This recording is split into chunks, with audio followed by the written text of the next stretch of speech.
Assalamualaikum warahmatullahi wabarakatuh. Wadia balad dongeng Ki Agus Jago di mana wae ayana. Alhamdulillah wa syukru ala ni'amillah. Kalayan diwuwuh ku qobul anu maha agung, dibarengan ku pangijabah anu maha kawasa, diiring ku kadeudeuh hanya Gusti anu maha suci.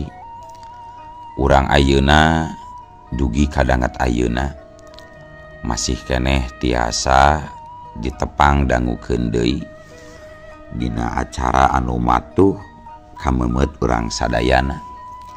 Nyatana dina pagelaran dongeng Sunda jejer carita damar anting.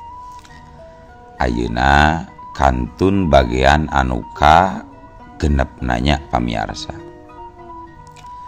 Ieu dongeng mangrupikeun buah karyana Kang Ian Aditya ti Palihan Rancah Ciamis. Kangge Kang Ian ngahaturkeun rewu nuhun laksaketi kabingahan, rehna parantos ngintunkeun naskah sakaligus ngawidian mamang kangge medar ieu dongeng dina channel dongeng Ki Agus Jago ieu. Atuh sumangga kanu teu acan subscribe kantun subscribe heula. Ngarah langkung pogot langkung sumangat deui ka si mamangna dina enggoning medar ieu dongengna. Nging hilap di like di komennya nu saseueur-seueurna. Lainna naon? Mamang masok bingah kitunya. Upami maosan komentar-komentar ti para wargi sadayana teh. Atuh ngarah teu nyangkolong tingkana waktos sumangga. Ayeuna mah urang lajengkeun deui dongeng damar anting bagian anu kagenepna. Kumaha salajengna sor cikopina, betot simutna, pagan heula tali kolorna, bisi morosot, merezel, morozol, uzel-uzelan di tengah jalan.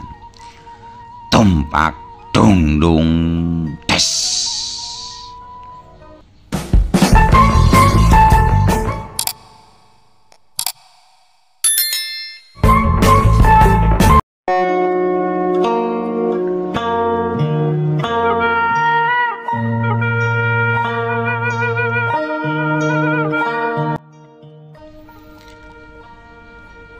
Ulah hari wangkang abdi ngajamin di jero kamar moal ayana naon. Ulah aneh sabab ni campaka geus notok salah sahiji urat anu ayana tonggong akang. Sangkan akang bisa ngarenghap dina jero cai ieu Kang. Oh gitu, paingan atuh. Tapi ieu kuring salut kana kasaktian salira jeung kasaktian sinini.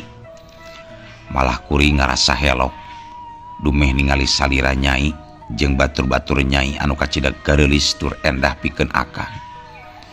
Coba ti eta panon salira anu biru bener-bener matak pikaresep ningalina nyai. Dasar damar anting ari geus ngarayu teh sok bisaan pisan. Atuh harita Nyi Biru Saryantini pipina jadi semu beureum era parada dipuji ku damar anting. Kang entos ngingagombal wae. Tos upami akang geus nyarios mah mangga urang kalebat kamar ayeuna kangge gentos raksukan. Upami tos gentos raksukan saenggalna akang kaluar deui. Teras we urang kaditu urang menghadap ka payunan tahta karajaan Kakang. Cek Nyi Biru.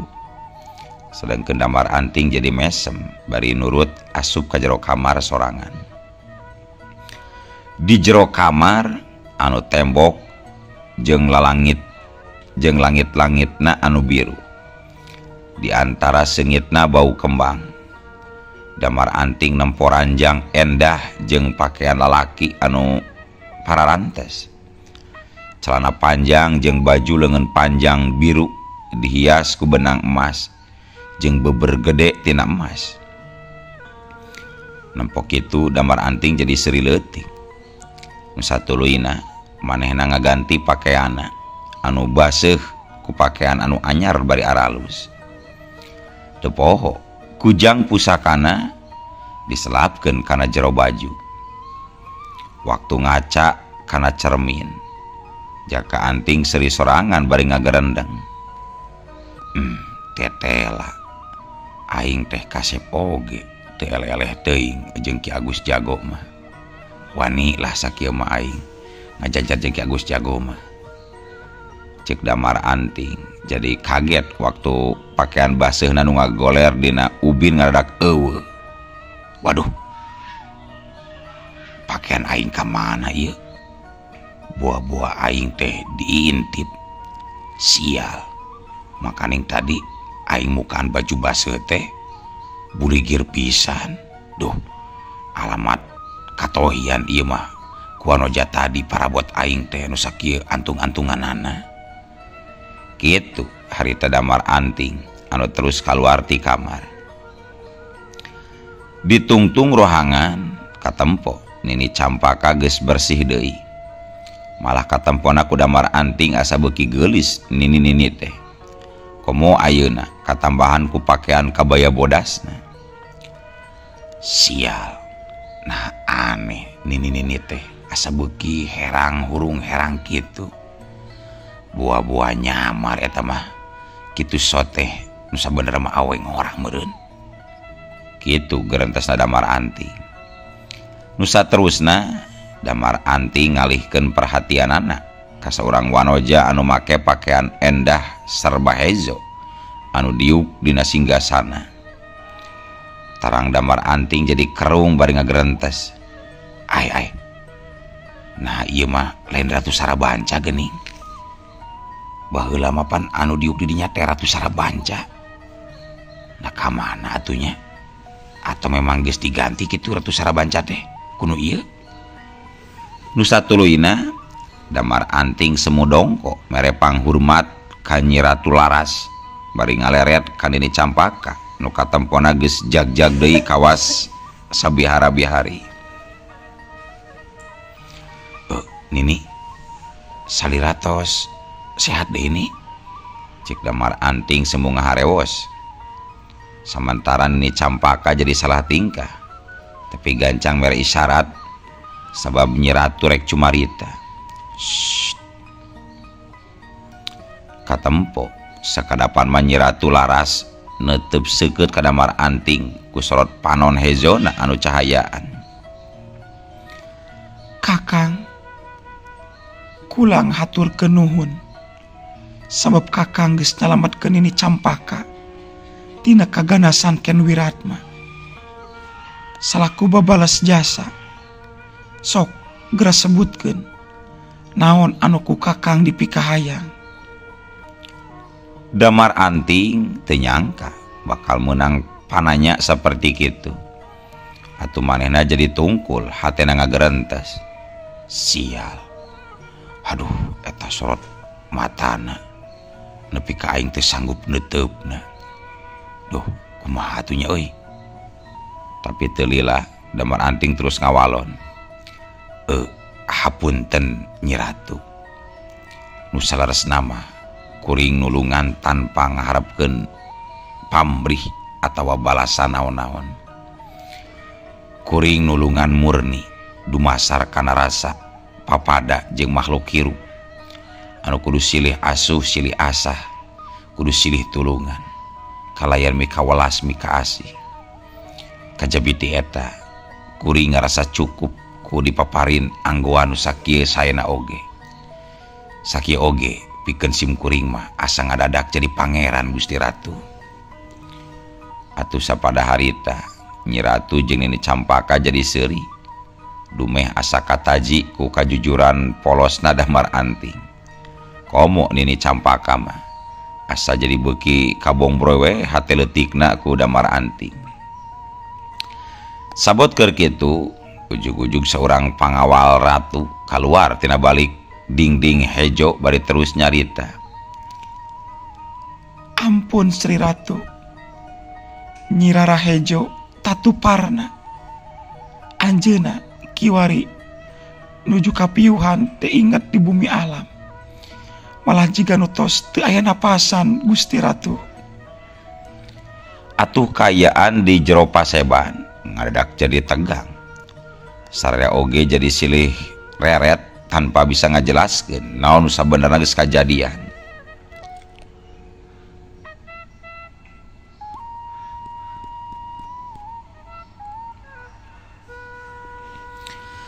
Saurang oge eueuh nu nyaho naon nu bakal kajadian poe isu.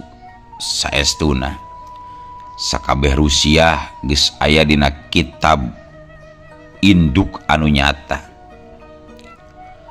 Ngahiliwirna angin laut karasa pating salesep kana sela-sela kulit. Nyobaan nyingraikeun Rusia nu katutupan dina diri manusia sewang-sewangan. Sri Ratu Laras, Nini Campaka, jeung Nyi Biru Sriantini kencang nangtung nalika aya laporan kitu ti Tiara Mendut. Sri Ratu terus marentahkeun, gancang pindahkeun kaca eunteng sakti ka dieu. Saur Sri Ratu. Harita Tiara Mendut langsung nyilangkeun leungeunna naluhur sirah. Bari ngarapalkeun jampe pamakena anu teu kaharti ku basa manusia. Teu pati lila Damar Anting ngadenge sorak ombak ngajelegur.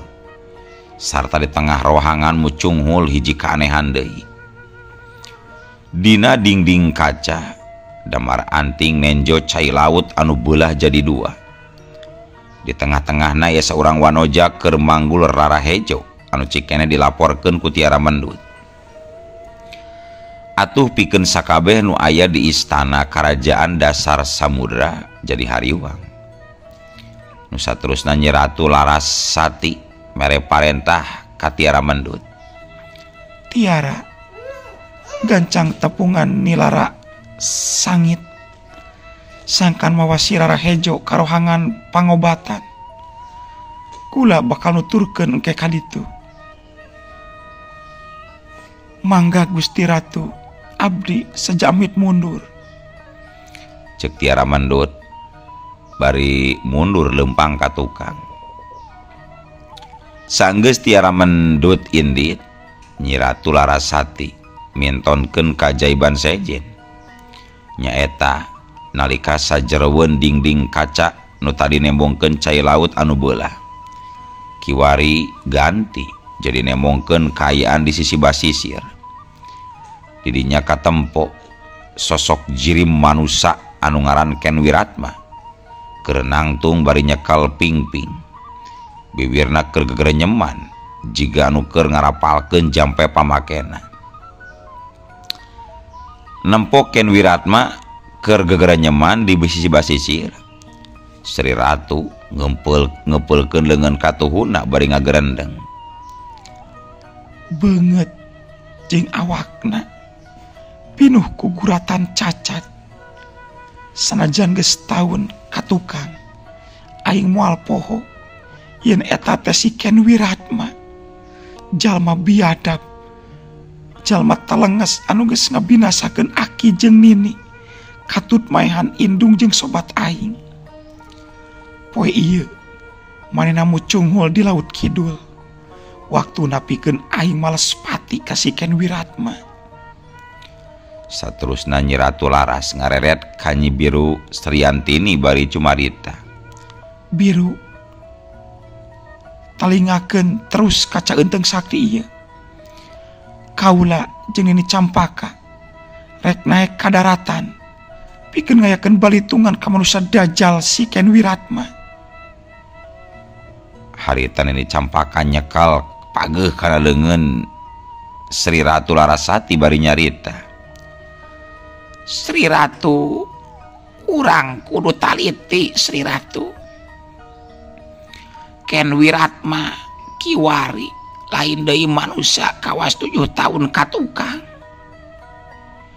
ningali ilmu anu diagemna nalika ngalawan ini eces ayeuna manehna geus jadi manusia anu kacida bahayana sarta hese ditaklukkeunana.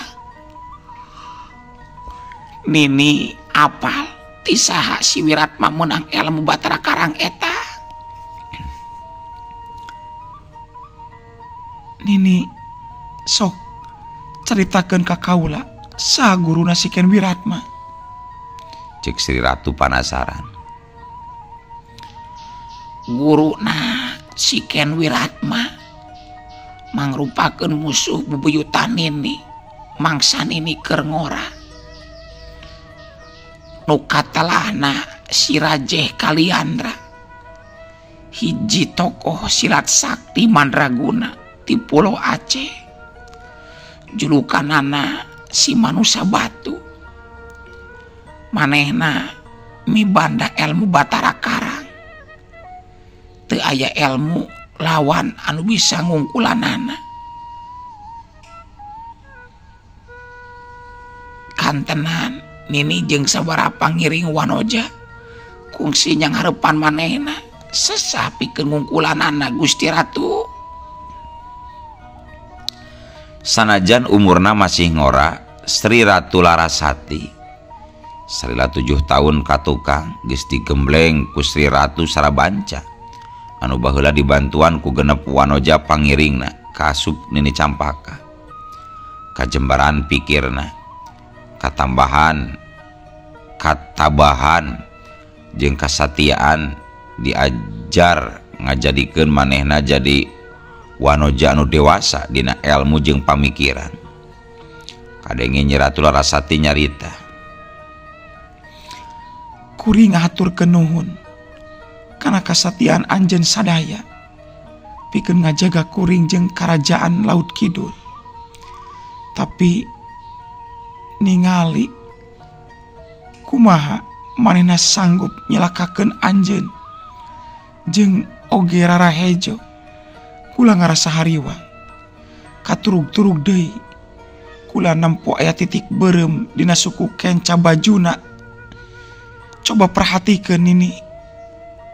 Nini Campaka nempatkeun leungeun katuhuna kana matana persis siga jalma anu serab ku cahaya panon poe. Saestuna naon anu dicaritakeun ku Ratu Larasati teh memang nya. Ayeuna manehna bisa nempo aya tanda titik beureum dina suku Kenca Bajuna Ken Wiratma.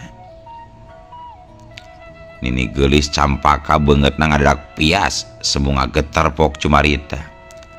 Aduh, cilaka 12 ieu mah Nyi Ratu.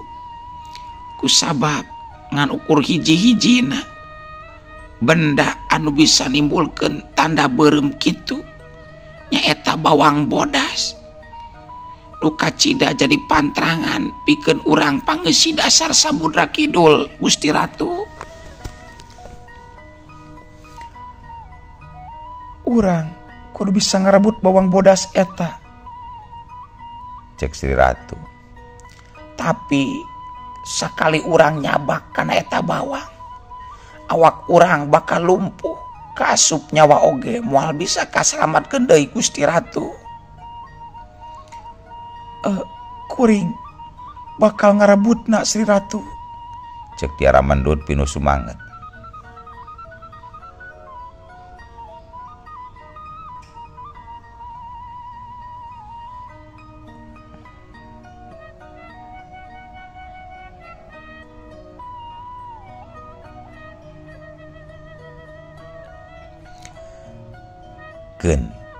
Kusim kuring anu bakal migawena tempas sora hiji jalma nu aya di belah anu aya belah gigir. Atuh sararea oge ceri nempo ka palebah Damar Anting. Sri Ratu jeung Nini Campaka silih teuteuk. Malah samemeh Nyi Ratu mere jawaban. Damar Anting geus ngalengkah. Tapi waktu nepi ka tangga istana panghareupna, Damar Anting jadi bingung sorangan.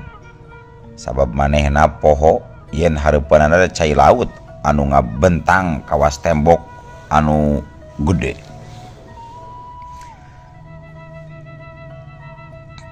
Ai, tapi keheula.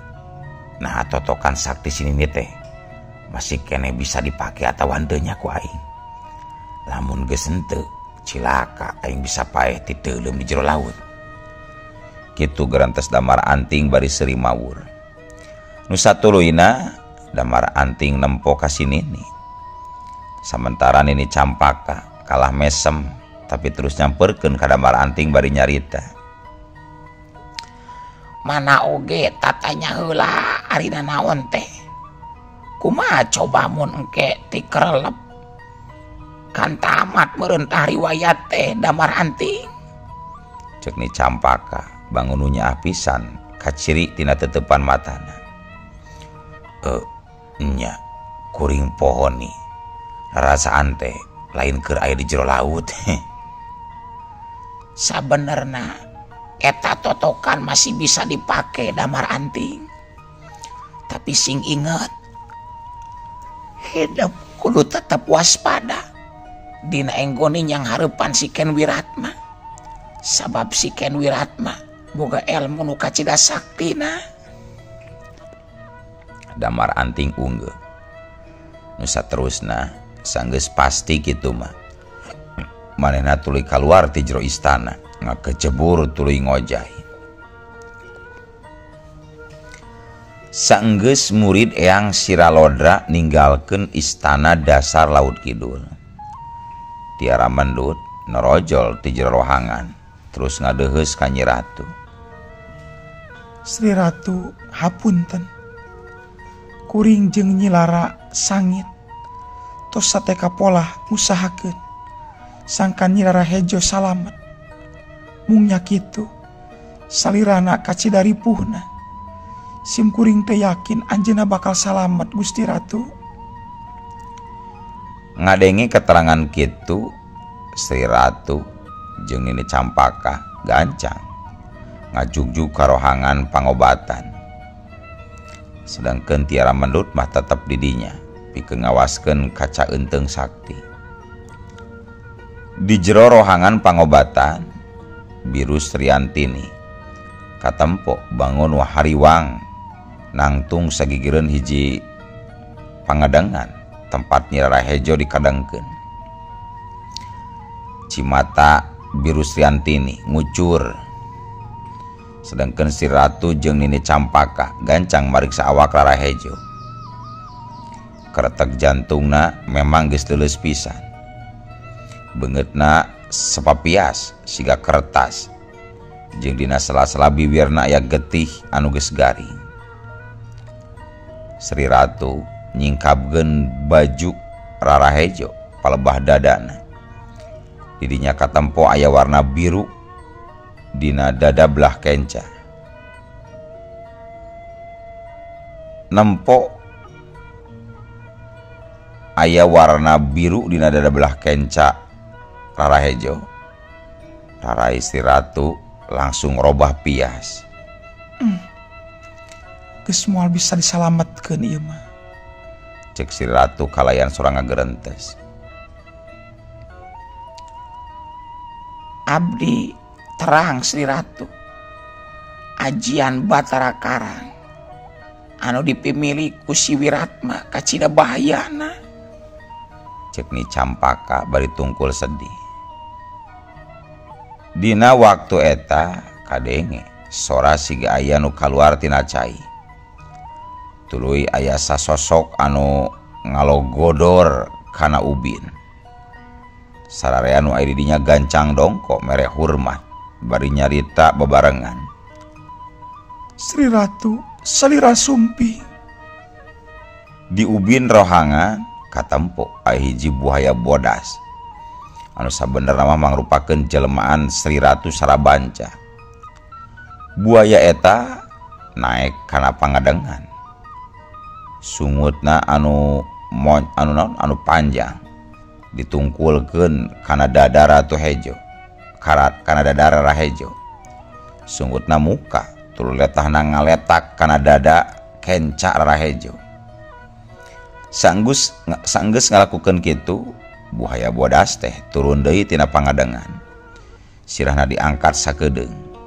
Matana neuteup ka jalma-jalma nu aya di eta rohangan. Nu saterusna kadenge. Ratu Sarabanca dina jirim buaya hejo cumarita. Ulah hariwang. Ulah aya nu ceurik, rara hejo bakal cager deui. Sri Ratu Larasati langsung ngahurmat. Hatur nuhun. Hatur rewu nuhun laksa ketika bingahan kana bantosanana Gusti Ratu. Cek Ratu Larasati bari dodongkoan. Buaya bodas masih culenggek tuluy ngaluarkeun sora deui. Si Ken Wiratma memang jalma sakti, elmuna sakti mandraguna. Tapi kudu apal, di luhur langit aya langit kene.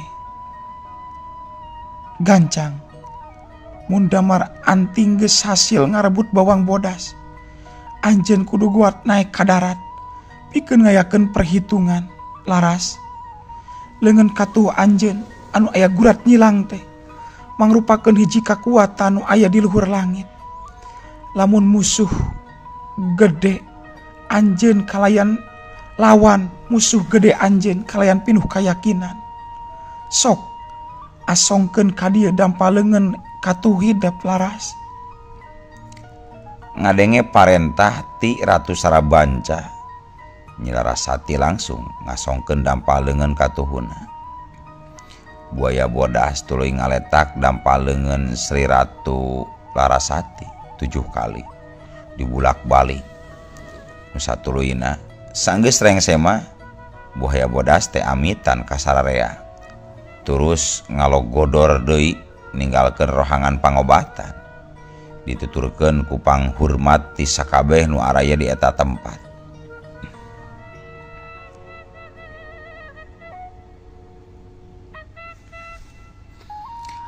Para wargi sadayana, sakapeung mah dunya teh sok karasa aneh lantaran loba keneh Rusia anu can bisa kabolekerkeun. Tapi sanajan kitu teu jadi pasoalan, dan nu penting mah yakin yen kahirupan teh lain ngan saukur aya di dunya nyata wungkul. Sabab salianti manusia makhluk gaib oge nyata ayana. Seperti harita sanggeus buaya bodas atawa Nyi Ratu Sarabanca indit ti rohangan pangobatan, kadenge sora tarikan napas atuh pikeun nu aya di dinya sararea oge jadi merhatikeun karara hejo nu kiwari geus diuk di sisi pangadengan, malah beungeutna nu tadina pias teh ayeuna mah geus cahayaan deui.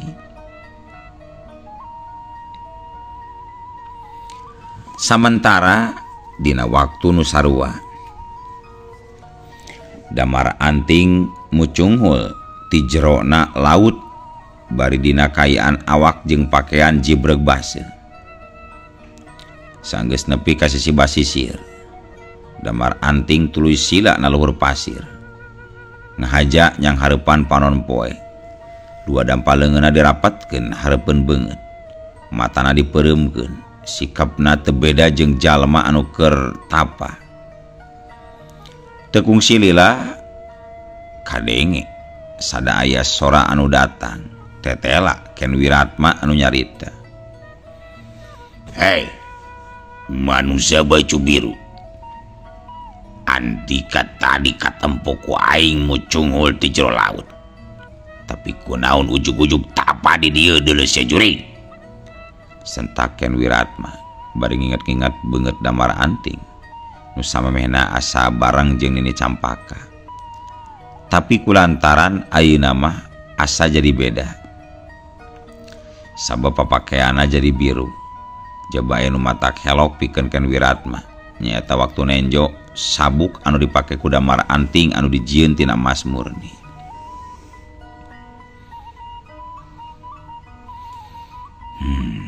Manusia hideung anu pinuh ku urat tatu. Nah ilaing teh jurig cai atawah kajajaden kusabab kaula asa karek nempo manusia kawas ilaing jurig ulah tatu cek Damar Anting semua gerem bari ngahina ngajak itu sote dari nahatena mah sering ngabarakata jaba ti eta dua dampaleungeuna dirungkupkeun kana beungeut sabab bisi tereh katohian ongko harita ken wirat maka ciri jiga nu keur nginget-nginget nu saterusna Damar Anting gancang nyamungkeun deui omongan bisi kisanak hayang nyaho wanohkeun kula pangeran ti laut Kaler ngahaja datang ka dieu pikeun neangan Nyi Ratu Laut Kidul cek Damar Anting bari nahan piseurieun. Oh gitu nya naon urusanana pangna ilaing neangan Ratu Laut Kidul. Aya we urusanana mah moal waka dicaritakeun. Da kunaon moal waka dicaritakeun? Da sabab ayeuna mah waktosna tos kabujeng seep. Olo waktosna kabujeng seep wadia balad dongeng Ki Agus Jago. Keun atunya ieu dongeng teh urang cekapkeun heula we dugi ka dieu. Insyaallah enjing pageto baris dilajengkeun deui. Atuh ku kitu ku kieuna mamang sajamit mungkur amit mundur ti payunan para wargi sadayana. Hayu Assalamualaikum warahmatullahi wabarakatuh.